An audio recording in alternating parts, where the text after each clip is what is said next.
How to change username on BeReal. That's what I will show you in this video. But before we begin, make sure to subscribe to the channel and ring the bell to get notified whenever a new video is uploaded. With that said, let's get started. So go ahead and open up BeReal.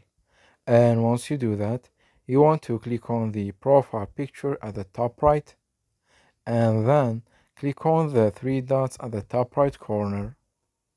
Then click on your profile at the top, and here click on username. And on this page right here, you will be able to change your username using this field right here.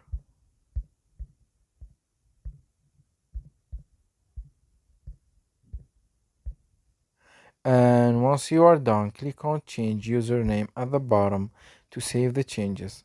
But keep in mind that the new username will be active after your post on the next BeReal notification, as it tells you here. So that was it for this video. That's how you can change your BeReal username. If you have any questions, please leave them in the comment section down below. With that said, see you in the next video.